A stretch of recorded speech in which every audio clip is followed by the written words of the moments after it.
Tragedi memilukan terjadi di Medan, Sumatera Utara.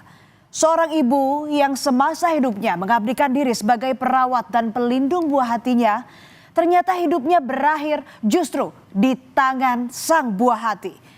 Luka batin yang lama terpendam dari amarah dan ancaman yang kerap terdengar oleh sang anak menjadi alasan peristiwa kelam ini terjadi. Seorang ibu rumah tangga ditemukan tewas di rumahnya dengan kondisi penuh luka pada Rabu 10 Desember. Peristiwa ini terjadi ketika semua anggota keluarga berada di dalam rumah di tempat yang sama dengan korban.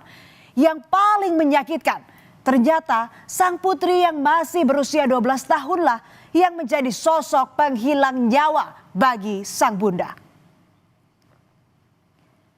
Ada luka yang tak berdarah, namun perihnya perlahan menggerogoti jiwa. Itulah cerminan alasan dibalik sang anak tega menghabisi nyawa ibu kandungnya.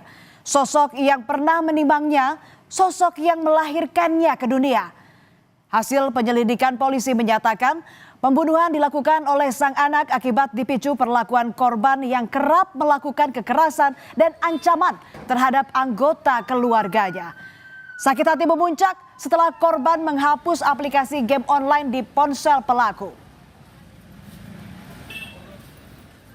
Melihat kekerasan yang dilakukan korban terhadap kakak, adik, dan bapaknya yang diancam menggunakan pisau.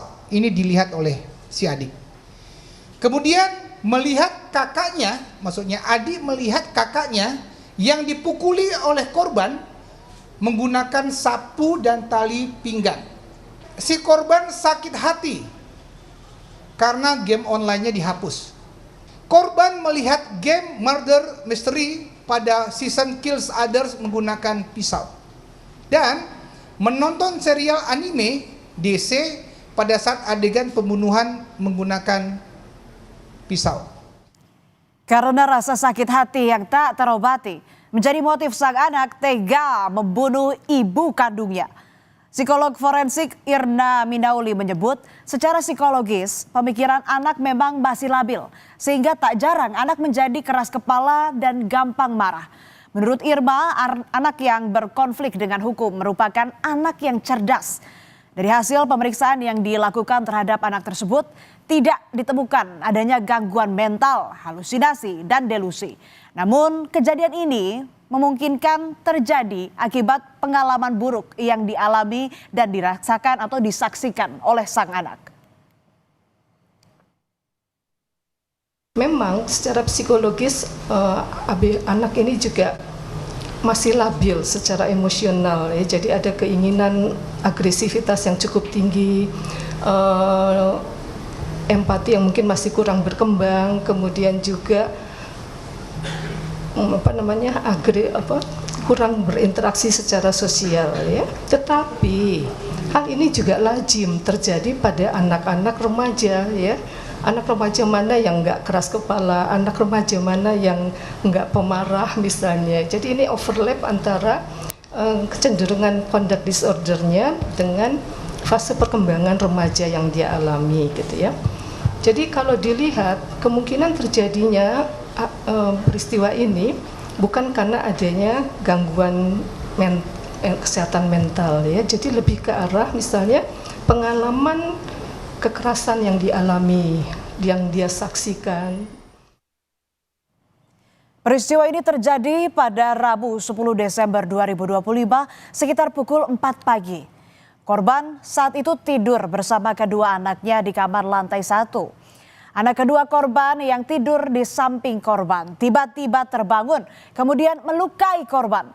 Saat peristiwa terjadi, anak pertama korban terbangun dan berupaya menghentikan aksi tersebut. Sang anak kemudian berlari ke kamar di lantai 2 untuk membangunkan ayahnya yang masih tertidur. Menurut warga sempat terdengar suara cekcok dari dalam rumah sebelum peristiwa tersebut terjadi. Mendengar teriakan sang anak yang berlari ke kamar tempat tidur, sang ayah kemudian terbangun. Ayah langsung turun dari kamarnya di lantai 2 dan menghampiri kamar tempat kedua anak dan istrinya tidur. Sesampainya di kamar tersebut, sang suami menemukan istrinya sudah tergeletak tak berdaya dengan kondisi mengenaskan. Terdapat luka senjata tajam di bagian tangan dan punggung. Saat diperiksa oleh sang suami, kondisi korban masih hidup.